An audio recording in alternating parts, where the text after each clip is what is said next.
Assalamualaikum warahmatullahi wabarakatuh. Halo teman-teman semuanya, kami dari kelompok 5 kelas 12 1.1 hari ini akan membawakan topik yang sangat menarik untuk dibahas. Waduh, topik apakah itu? Ya, kali ini kita akan membahas mengenai krisis politik, ekonomi dan moneter, sosial, hukum, serta kepercayaan pada era Orde Baru. Keberhasilan pemerintahan Orde Baru dalam melaksanakan pembangunan ekonomi harus diakui sebagai suatu prestasi bagi bangsa Indonesia. Selama beberapa dekade, pertumbuhan ekonomi meningkat pesat, infrastruktur berkembang, dan stabilitas nasional dapat dijaga. Program-program seperti swasembada pangan dan industrialisasi membawa dampak positif bagi masyarakat. Namun, keberhasilan ini tidak diimbangi dengan pembangunan mental dan moralitas para birokrat, aparat keamanan, serta para pelaku ekonomi dan konglomerat. Ketimpangan sosial semakin terasa dengan kekayaan yang berputar di kalangan elit tertentu, sementara masyarakat kecil menghadapi kesulitan ekonomi, korupsi, kolusi, dan nepotisme merajalela, sementara kebebasan berpendapat semakin dikekang. Krisis ekonomi 1997 menjadi pemicu utama runtuhnya Orde Baru. Nilai tukar rupiah anjlok, harga kebutuhan pokok melonjak, dan berbagai sektor usaha gulung tikar yang menyebabkan kesenjangan sosial semakin tajam. Pada akhirnya, tekanan dari rakyat dan elit politik membuat Presiden Soeharto mengundurkan diri pada Mei 1998. Peristiwa ini menandai berakhirnya era Orde Baru dan membuka jalan bagi reformasi di Indonesia. Namun, dampak yang masih terasa hingga kini dalam sistem politik, ekonomi, dan sosial masyarakat meninggalkan berbagai tantangan yang harus dihadapi pada generasi selanjutnya. Krisis politik. Penyimpangan demokrasi. Kedaulatan rakyat berada di tangan kelompok penguasa. Secara hukum, kedaulatan dilaksanakan oleh MPR, tetapi anggota MPR diatur dengan nepotisme. Hal itu menyebabkan budaya KKN birokrasi. Budaya korupsi, kolusi, dan nepotisme mengakar dalam pemerintahan. Proses pengawasan dan pemberian mandat oleh DPR dan MPR kepada Presiden menjadi tidak sempurna. Dominasi Presiden Soeharto. Fungsi legislatif MPR dan DPR diambil alih oleh Presiden. Presiden Soeharto mengendalikan pembuatan dasar hukum dan haluan negara. Pada pemilu Mei 1997, Golkar menang mutlak, sementara PPP menambah kursi dan PDI mengalami penurunan drastis. Kemenangan Golkar memperkuat dukungan kepada Soeharto sebagai Presiden dalam Sidang Umum MPR 1998. Penetapan Sidang Umum MPR 1998. Soeharto terpilih kembali sebagai Presiden dengan B.J. Habibie sebagai Wakil Presiden. MPR memberikan kewenangan khusus kepada Presiden untuk mengendalikan negara. Hal itu menyebabkan ketidakpuasan publik. MPR tidak didukung oleh semua rakyat, sehingga menyebabkan adanya tekanan mahasiswa dan intelektual. Pada 19 Mei 1998, puluhan ribu mahasiswa mendatangi gedung MPR dan DPR menuntut reformasi total dan pengunduran Soeharto. Dampak kebijakan dalam bidang politik. 1. Dominasi Soeharto. Pemerintahan bersifat otoriter dan sentralistik. Pemerintah pusat mengatur seluruh kebijakan dengan peluang kecil bagi pemerintah daerah untuk mengelola wilayahnya. 2. Penyimpangan demokrasi. Pemilu diselenggarakan 6 kali, tetapi tidak ada penggantian kekuasaan eksekutif di tingkat presiden. 3. Aksi demonstrasi. Malari, Tanjung Priok, Warsidi, dan tragedi Trisakti. 4. Intervensi kebebasan berpendapat. Pemerintah membentuk Departemen Penerangan untuk mengawasi pemberitaan. Penerapan regulasi seperti surat izin terbit dan surat izin usaha penerbitan pers. Bahasan selanjutnya yakni krisis ekonomi dan moneter. Keberhasilan pemerintahan Orde Baru dalam melaksanakan pembangunan ekonomi harus diakui sebagai suatu prestasi bagi bangsa Indonesia. Indikasi keberhasilan pemerintah Orde Baru ini antara lain tingkat Gross National Product pada tahun 1997 mencapai $1.200 Amerika dengan pertumbuhan ekonomi sebesar 7% dan inflasi di bawah 3%. Ditambah lagi dengan meningkatnya sarana dan prasarana fisik infrastruktur yang dapat dinikmati oleh sebagian besar masyarakat Indonesia. Orde Baru di bawah kepemimpinan Presiden Soeharto telah berhasil meningkatkan pertumbuhan ekonomi yang cukup tinggi dalam rentang waktu yang panjang. Pertumbuhan ekonomi tersebut telah menimbulkan dampak negatif dan dampak positif. Dampak positifnya terlihat dalam bentuk penurunan angka kemiskinan absolut yang diikuti dengan perbaikan indikator kesejahteraan rakyat secara rata-rata. Selain menimbulkan dampak positif, ada pula dampak negatif yang muncul, yakni adanya kerusakan lingkungan hidup, perbedaan ekonomi antar daerah, antar golongan pekerjaan, dan antar kelompok dalam masyarakat yang terasa semakin tajam. Sejak tahun 1990-an, perkembangan ekonomi Indonesia telah mengalami stagnasi. Pada saat itu, sistem neoliberalisme menjadi norma pengaturan ekonomi dan politik dunia.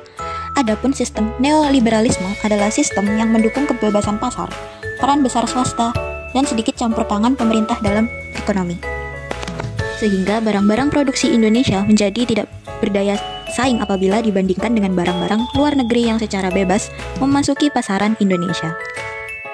Berdasarkan batasan-batasan yang dicanangkan oleh Bank Dunia, pembangunan ekonomi tergolong berhasil jika memenuhi syarat-syarat yang ditentukan oleh Bank Dunia. Syarat-syarat tersebut seperti adanya peningkatan investasi di bidang pendidikan yang ditandai dengan peningkatan sumber daya manusia, rendahnya tingkat korupsi yang ada di jajaran pemerintahan, serta adanya stabilitas dan kredibilitas politik. Bagi negara-negara berkembang, khususnya negara penerima bantuan luar negeri seperti Indonesia, syarat yang dikemukakan Bank Dunia tersebut menjadi acuan dalam melakukan pembangunan ekonomi. Namun, pada krisis tahun 1997, kondisi ekonomi Indonesia tidak merepresentasikan satupun dari kriteria-kriteria yang ditetapkan oleh Bank Dunia. Tetapi yang terjadi di Indonesia justru adanya krisis moneter yang ditandai dengan rendahnya mutu sumber daya manusia, tingginya tingkat korupsi di instansi pemerintah, serta kondisi iristabilitas politik. Pada pertengahan tahun 1997, krisis moneter terjadi di beberapa negara Asia Tenggara seperti di Malaysia, Thailand, Filipina, dan Indonesia. Krisis ini merupakan imbas dari ekonomi global yang diduga disebabkan oleh pelaku spekulan. Meskipun banyak faktor yang menyebabkan krisis moneter ini, salah satu sebab utamanya adalah para spekulan asing yang telah memborong dolar lalu menjualnya dengan harga tinggi, sehingga mata uang negara ASEAN pun terpuruk. Spekulan yang terbesar pada era krisis tersebut adalah George Soros. Jika dibandingkan dengan negara-negara Asia Tenggara lainnya, Indonesia merasakan dampak paling buruk. Hal ini disebabkan oleh rapuhnya fondasi Indonesia dan banyaknya praktik KKN serta monopoli ekonomi. Krisis ekonomi Indonesia berawal dari melemahnya nilai tukar rupiah terhadap dolar Amerika Serikat. Pada tanggal 1 Agustus 1997, nilai tukar rupiah turun dari Rp2.575 menjadi Rp2.603 per dolar Amerika Serikat. Kemudian, pada bulan Desember 1997, nilai tukar rupiah terhadap dolar Amerika mencapai Rp5.000 per dolar. Bahkan, pada bulan Maret 1998 telah mencapai Rp16.000 per dolar Amerika Serikat. Pada masa Orde Baru, perekonomian lebih memberikan keuntungan bagi kaum modal atau konglomerat. Hal tersebut adalah wujud dari praktik-praktik KKN yang mengakibatkan rakyat semakin miskin dan tidak berdaya. Adapun akibat dari krisis ekonomi adalah sebagai berikut. Pertama, kurs rupiah terhadap dolar Amerika melemah pada tanggal 1 Agustus 1997. Kedua, pemerintah melikuidasi 16 bank bermasalah pada akhir tahun 1997. Yang ketiga, pemerintah membentuk Badan Penyihatan Perbankan Nasional yang mengawasi 40 bank bermasalah.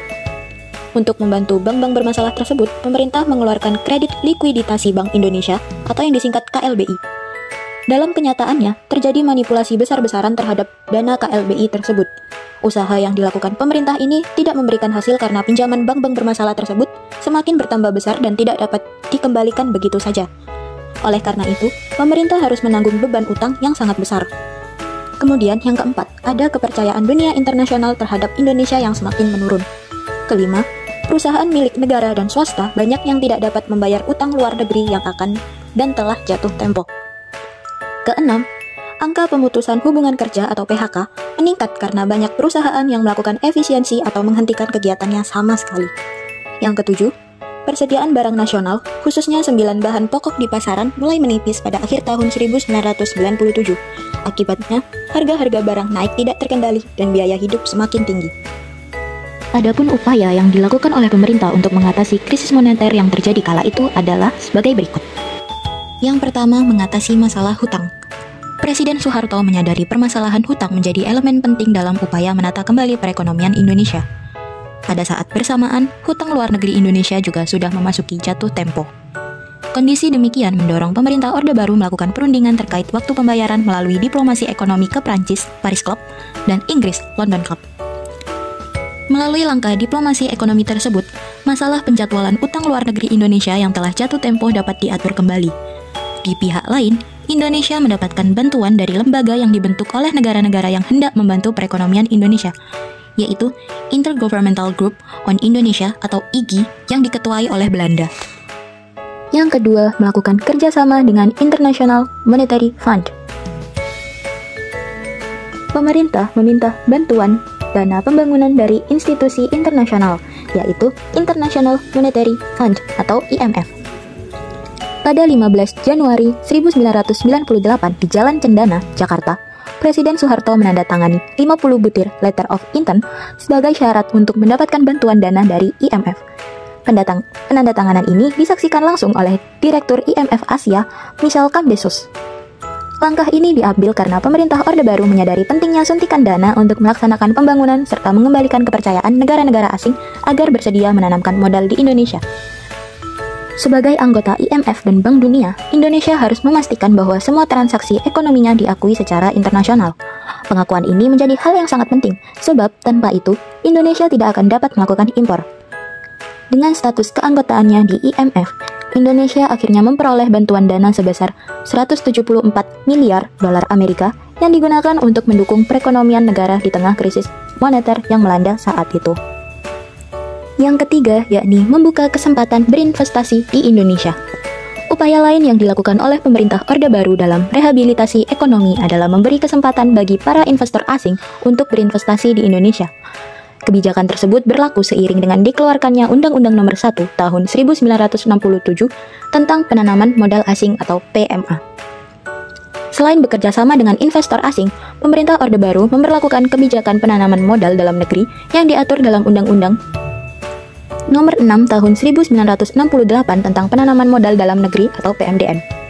Undang-Undang PMDN memberikan pembebasan pajak dan tax holiday kepada investor dalam negeri yang mampu memenuhi syarat kelayakan proyek. Kemudian ada juga faktor lain yang menyebabkan krisis ekonomi di Indonesia terbagi menjadi 3 permasalahan. Kita masuk ke permasalahan yang pertama, yaitu tentang hutang luar negeri Indonesia. Hutang luar negeri Indonesia tidak sepenuhnya merupakan hutang negara.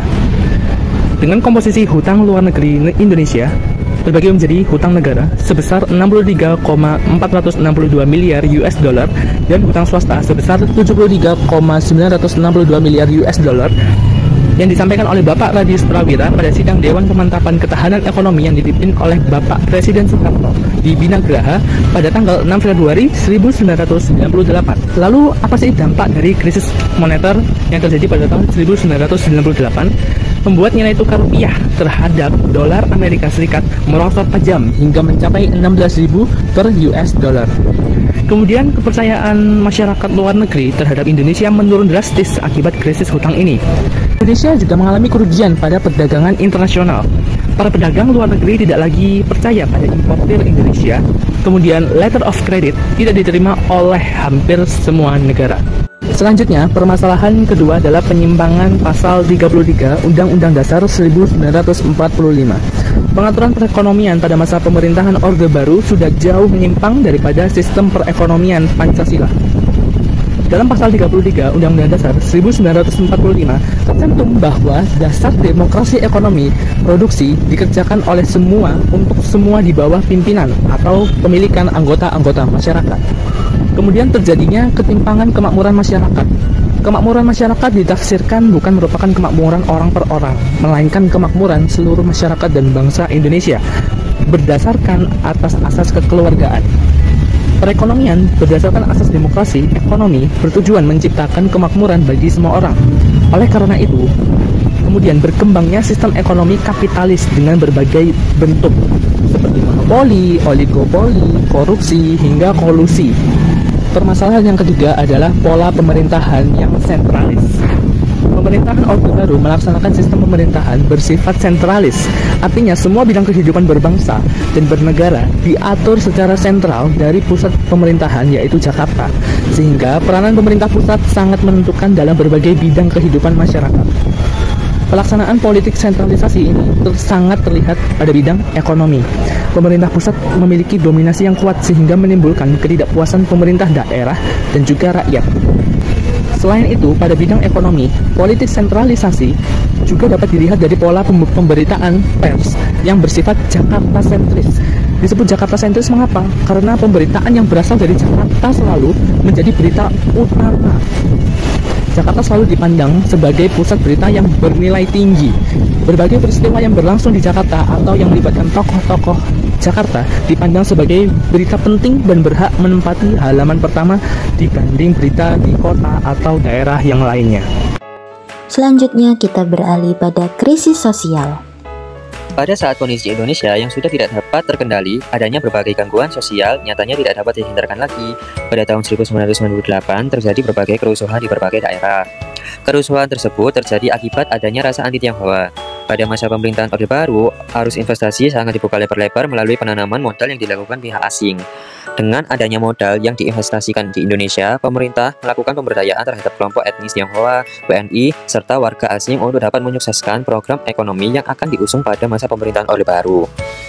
Dengan pemberdayaan tersebut, ras Tionghoa ini semakin menguat eksistensinya di ranah perekonomian Indonesia, dan hal tersebut memunculkan rasa ketidaksukaan warga negara Indonesia terhadap ras Tionghoa. Namun, selain itu, sebelum adanya krisis moneter yang melanda Indonesia, pada majalah eksekutif yang memuat daftar 100 konglomerat yang ada di Indonesia, hanya ada 20 orang pribumi, 1 warga negara India, dan beberapa sisanya dikuasai oleh ras Tionghoa. Hal tersebut semakin memancing amarah warga negara Indonesia terhadap ras Tionghoa, yang berakibatkan pada kerusuhan masyarakat yang menjadikan ras Tionghoa ini sebagai sasarannya. Tapi kemarahan tersebut bukanlah tanpa sebab. Warga negara Indonesia ini menganggap ras Tionghoa tersebut terlalu mendominasikan perekonomian yang ada di Indonesia. Aksi kerusuhan ini banyak menyebabkan banyaknya jumlah korban jiwa terutama berasal dari ras Tionghoa. Kerusuhan tersebut terjadi di luar pergerakan pemerintahan Indonesia.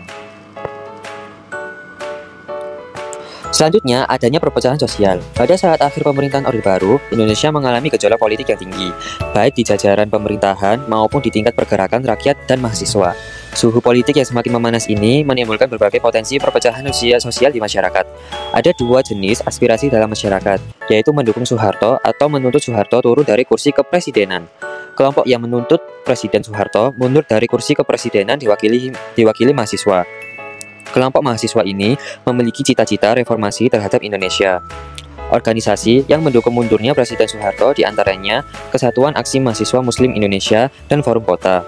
Meskipun kedua organisasi ini memiliki nafas perjuangan yang berbeda, tetapi tetap memiliki tujuan yang sama, yakni menurunkan Soeharto dari kursi kepresidenan, menghapus dui fungsi ABRI, dan mewujudkan reformasi Indonesia secara optimal. Selanjutnya kita masuk ke dalam materi krisis hukum pada masa Orde Baru. Dalam bidang hukum, banyak ketidakadilan yang terjadi dalam pelaksanaan hukum pada masa pemerintahan Orde Baru. Pemerintah melakukan intervensi, artinya kekuasaan peradilan harus dilaksanakan dalam tanda kutip hanya untuk melayani kepentingan para penguasa, keluarga kerabat, atau para pejabat negara itu sendiri, dan bukan untuk melayani masyarakat dengan penuh keadilan. Bahkan, hukum sering dijadikan alat pembenaran para penguasa atas tindakan dan kebijakan pemerintah, atau sering terjadi rekayasa dalam proses peradilan. Sehingga dari permasalahan tersebut jelas bertentangan dengan pasal 24 Undang-Undang Dasar 1945 yang berbunyi, kehakiman memiliki kekuasaan yang merdeka dan terlepas dari kekuasaan pemerintah atau eksekutif. Sehingga dengan ini, keadilan bisa dibilang gugur. Karena pada kenyataannya, kekuasaan kehakiman berada di bawah kekuasaan eksekutif.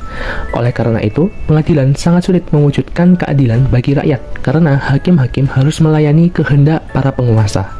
Krisis hukum pada masa Orde Baru tercermin dari berbagai macam praktik pelanggaran yang ada. Salah satunya yaitu praktik pelanggaran pada kasus pelanggaran hak asasi manusia atau HAM, antara lain berupa seperti pembunuhan, penculikan, penyiksaan, dan penghilangan secara paksa. Contoh kasus yang viral pada masanya adalah sebagai berikut. Yang pertama adalah kasus Marsinah. Kasus Marsinah tewas terbunuh dan ditemukan pada tanggal 9 Mei 1993. Beliau merupakan aktivis buruh perempuan yang dibungkam. Penyebab pada saat itu, Marsinah melakukan unjuk rasa menuntut kenaikan upah sesuai surat edaran gubernur pada saat itu terhadap PT Catur Putra Surya atau CPS. Kejanggalannya di sini adalah pada saat itu, Marsinah mengetahui bahwa setelah melakukan unjuk rasa, 13 rekan buruhnya diamankan oleh pihak berwajib. Kemudian, ia mendatangi markas Kodim Sidoarjo. Namun sepulangnya itu, dia langsung menghilang tanpa jejak. Penyelesaiannya sampai dengan saat ini pun belum berakhir, karena belum terungkap siapa dalang yang menghabisi perempuan penggerak kaum buruh itu. Kedua, ada kasus Munir. Kasus Munir Said Talib terbunuh pada tanggal 7 September 2004 ketika melakukan penerbangan menuju Amsterdam, Belanda. Beliau juga yang membantu menyelesaikan kasus Marsina. Penyebab kematian karena keracunan arsenik trioksida dalam tubuh Munir. Kejanggalan kasus ini diduga kuat akibat aktivitas Munir sebagai seorang aktivis hak asasi manusia atau HAM yang kerap mengkritik kebijakan pemerintah. Penyelesaiannya yaitu ditangkapnya Polikarpus Budihari Prianto sebagai pelaku yang diduga memasukkan arsenik trioksida tersebut ke dalam segelas minuman jus jeruk milik Munir pada tanggal 20 Desember 2005 dan dihukum 14 tahun penjara. Lanjut kasus yang ketiga, yaitu kasus penculikan aktivis mahasiswa-mahasiswi reformasi pada tahun 1998. Kasus penculikan terjadi pada masa demo 1998 yang menyebabkan Presiden Soeharto yang pada saat itu menjabat sebagai Presiden Republik Indonesia turun. Pada masa kejadian tersebut, terjadi penculikan terhadap aktivis 98 sebanyak 23 orang yang dilakukan oleh tim Mawar dan dibentuk oleh Mayor Bambang Kristiono. Saat itu, 9 orang dinyatakan telah kembali dari penculikan tersebut.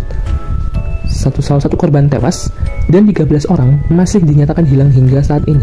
Salah satu korban yang telah dikenal oleh banyak orang yang saat ini masih menghilang jejaknya yaitu Wiji Tukul. Penyelesaian dalam kasus ini yaitu dibentuknya pengadilan HAM ad hoc dengan tujuan untuk menuntut tanggung jawab pelaku penculikan. Kemudian dilakukan pencarian aktivis yang hilang. Namun hal ini tidak dapat dijalani oleh pemerintah dengan baik. Mengapa? Padahal merujuk pada Undang-Undang Nomor 26 Tahun 2000 tentang Pengadilan Hak Asasi Manusia, para korban dan keluarga korban berhak mendapat perlindungan fisik dan mental, memperoleh kompensasi, restitusi, serta rehabilitasi. Kita masuk ke dalam kasus hak asasi manusia dalam lingkup yang lebih besar.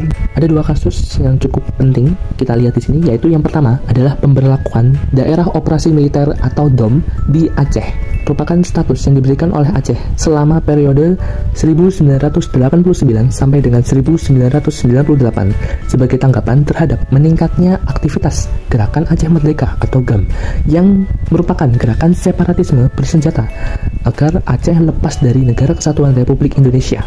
Namun dari penerapan daerah operasi militer ini dilakukan untuk melakukan pelanggaran hak asasi manusia, seperti pelanggaran terhadap kebebasan berpendapat dan berkumpul, kemudian ada penangkapan sewenang-wenang, kemudian ada penyiksaan dan juga eksekusi tanpa pengadilan yang seadil-adilnya, memakan korban jiwa hingga lebih dari 30.000 jiwa. Selanjutnya kita masuk ke kasus yang kedua, yaitu pemberlakuan Organisasi Papua Merdeka atau OPM di Papua. Organisasi Papua Merdeka merupakan gerakan separatis bersenjata di daerah Papua, Irian Jaya, dan Irian Barat, dengan tujuan awal untuk memperjuangkan kemerdekaan di tanah Papua. Sekarang kita akan memasuki bagian krisis kepercayaan. Mulai dari penyebab krisis kepercayaan, yaitu maraknya KKN, atau bisa juga disebut korupsi, kolusi, dan nepotisme dalam pemerintahan Orde Baru yang dilakukan secara terselubung maupun terang-terangan yang menyebabkan munculnya ketidakpercayaan rakyat terhadap pemerintah. Bahkan dunia internasional tidak mempercayai Indonesia karena hal tersebut sangat marak terjadi di Indonesia. Lalu ada juga akibat dari krisis kepercayaan, yaitu yang pertama adalah krisis multidimensional yang melanda Indonesia. Lalu ada juga demonstrasi mahasiswa dan masyarakat yang semakin gencar. Lalu ada tragedi Trisakti yang terjadi pada 12 Mei 1998. Mulai dari membahas apa itu krisis multidimensi. Krisis multidimensional yang terjadi pada masa Orde Baru adalah krisis yang terjadi di berbagai bidang, seperti bidang ekonomi, politik, hukum, dan moneter. Krisis ini menyebabkan berbagai masalah, seperti kemiskinan, pengangguran, kriminalitas, dan pelanggaran HAM. Lalu ada juga demonstrasi yang dilakukan oleh mahasiswa dan masyarakat. Sejak awal 1998, gelombang demonstrasi mahasiswa semakin meningkat dengan tuntutan utama reformasi. Aksi ini melibatkan mahasiswa dan masyarakat dari berbagai universitas dan daerah yang berbeda, terutama di Jakarta, Yogyakarta, Bandung, dan Surabaya. Tuntutan utama para demonstrasi yaitu yang pertama adalah turunkan harga BBM dan kebutuhan pokok. Lalu yang kedua adalah hapuskan praktik KKN dalam pemerintahan yang mana udah semakin marak. Lalu yang ketiga adalah lakukan reformasi politik dan ekonomi. Lalu yang terakhir adalah segera turunkan Soeharto dari kursi kepresidenan. Yang terakhir adalah tragedi Trisakti. Tragedi Trisakti menjadi titik balik penting dalam gerakan reformasi. Pada 12 Mei 1998, aksi damai yang dilakukan oleh mahasiswa Universitas Trisakti berujung pada penembakan oleh aparat keamanan yang menjaga keamanan demonstrasi ini. Korban tewas berjumlah 4 orang, yaitu yang pertama adalah Elang Mulia Lesmana, lalu yang kedua adalah Heri Hartanto, dan yang ketiga adalah Hendriawansi, lalu yang terakhir adalah Hafidin Royan.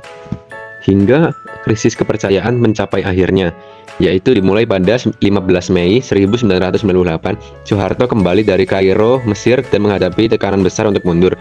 Akhirnya pada 21 Mei 1998, Soeharto resmi mengundurkan diri dari jabatannya sebagai Presiden Republik Indonesia setelah 32 tahun berkuasa. Jabatan kepresidenan digantikan oleh wakilnya yaitu B.J. Habibie. Sekian materi yang dapat kami sampaikan mengenai krisis politik, ekonomi dan moneter, sosial, hukum, serta kepercayaan pada era Orde Baru. Kurang lebihnya mohon maaf. Terima kasih telah mendengarkan penyampaian kami. Wassalamualaikum warahmatullahi wabarakatuh.